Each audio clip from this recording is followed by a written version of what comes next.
folks, something slightly different for this video. You've just heard me jamming over the backing track to a song called Joanna by an Australian songwriter called Toby Crook.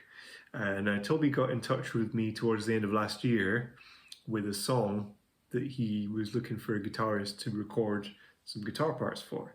He said it had some tricky chords, so straight away I was in. I thought, yeah, I love some tricky chords. And that was a song called Diving for Pearls, which he then released as a single. I must have done all right on that. He gave me a few other songs, one of which was Joanna, that you've just heard a little bit of. So he's just released the full album called Strange Mister. I'm on, I think it's about 4 or 5 tracks, playing mostly electric guitar, a little bit of acoustic guitar, a bit of mandolin even. And it's a really lovely collection of songs, really interesting stuff.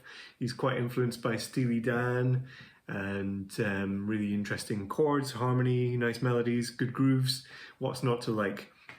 So this song, he left quite a nice generous space for a guitar solo, and I was quite pleased with what I did. So I thought I would relearn it, because it was about 8 months ago that I recorded it, and then record a video of me playing it, and see if I can persuade any of you to go and check out Toby's music, because I really think supporting independent music like this is a good thing to do, you know.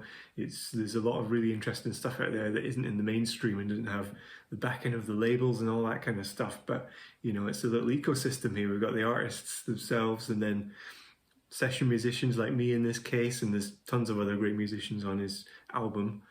You know, we're sort of relying on some of that income, and then there's little studios and mastering engineers and even visual artists who help with cover art and things like that. So if you can support that kind of independent music making in any way, then it's a very good thing to do. I'll put the link to the Bandcamp album below if you do fancy checking it out. And then for those of you that would like to get a bit more in depth with theory and my approach to this solo, I'm going to talk through how I kind of came up with the lines and what kind of theory I was thinking about initially, and a little bit about what kind of gear I used as well. So that'll be the second half of this video, but first up, here's the solo.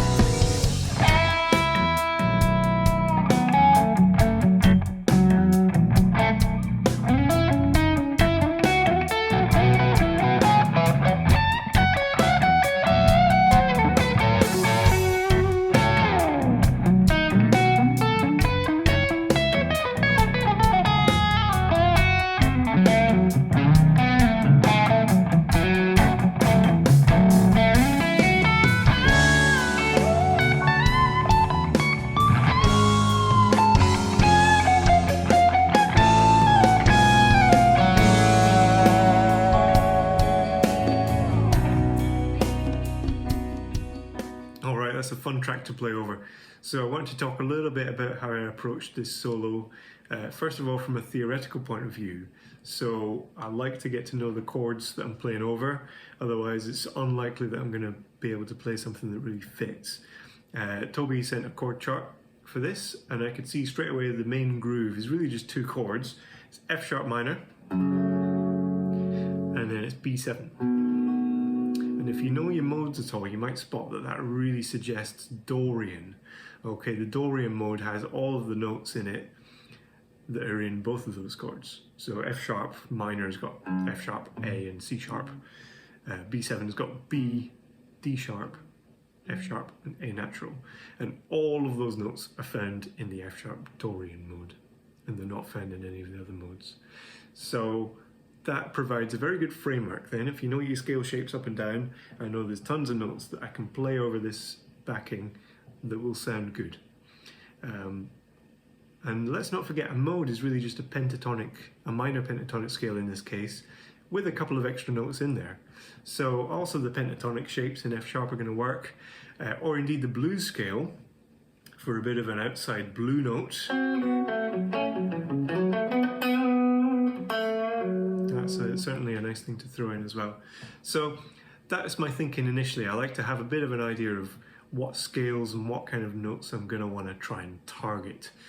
Not to be stuck with them within this kind of rigid framework, but just as a kind of a roadmap, and maybe I'll take some diversions along the way, you know. let's have a quick listen to the solo. I'll point out any bits that might be worth talking about.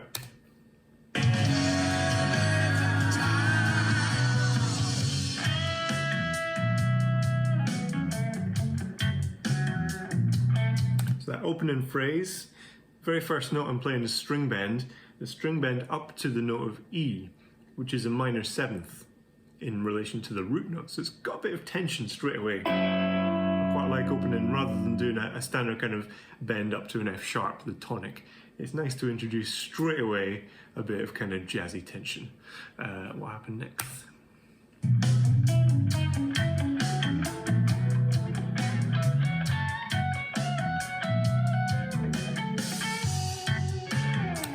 A little bit of a sort of a run up the scale on two strings to get a bit of dissonance.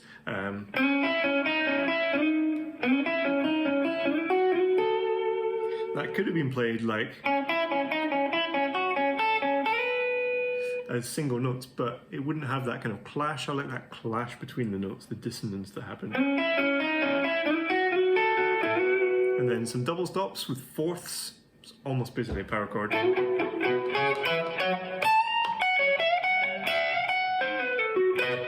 There's that bluesy blue note. And then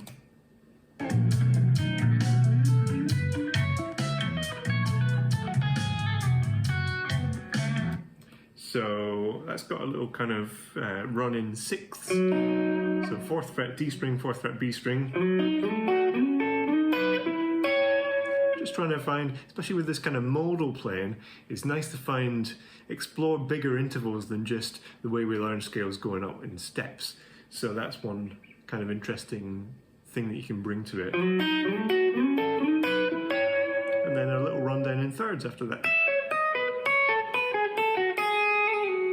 And making a big feature of the G sharp there on fret 4, because again it's bringing some tension. The root note's F sharp, the note I'm playing is G sharp. That's more interesting and tense than if I just landed on F sharp again. And then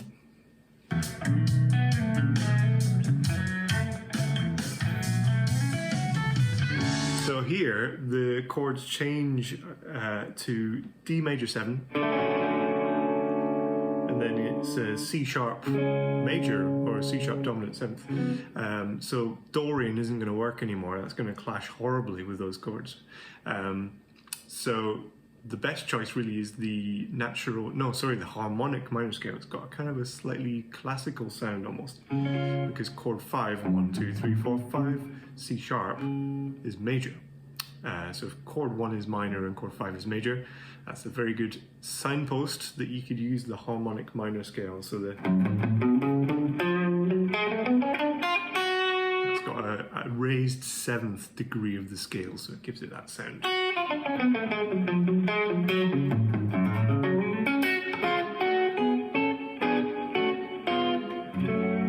Very sort of baroque.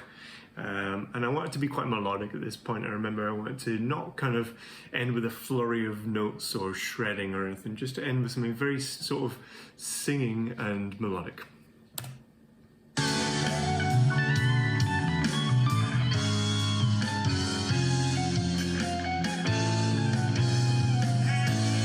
That last little phrase is a wee sort of little pull-offs on a chromatic kind of thing, with a slide at the end, and then do the same thing but fret higher. And with a double stop again. So these are some of the elements I put in that solo. Gear-wise, I don't remember fully to be honest, but I would definitely use my Rev amp, the Rev D20. Definitely used the Charvel, and it was definitely in PAF humbucker mode. I'm pretty certain it was in the mid position, so using both pickups. And fairly certain that I was going into my HX effects, and I tend to pretty much always have the Kinky Boost, which is the EP booster model on there, to just drive the front of the amp slightly. And I doubt I was using any overdrive pedals, to be honest. I quite like the valve crunch that I get from driving this amp. A lot of people sort of view this amp as a pedal platform, and it it does that brilliantly, but I do actually like it using the natural overdrive of the tubes in the preamp section of the amp. So I suspect that was all, just keeping it nice and simple, and then a bit of reverb and compression and things in post-production. So quite pleased with the tone, and there you go. That's a little breakdown. Hopefully that gives a bit of an insight into my approach. Everyone will have their own approach to these things, if you enjoy the sound of the track, then as I've already said, please do check out Toby's album on Bandcamp. Subscribe if you don't already. Give us a thumbs up if you've enjoyed this video. I've been a little bit sort of slow on the videos over the summer, but I've got lots of exciting things coming, including hopefully next week there'll be the first of a couple of live in the studio band videos with some of my favourite musicians. So look out for that coming up soon, and see you next time.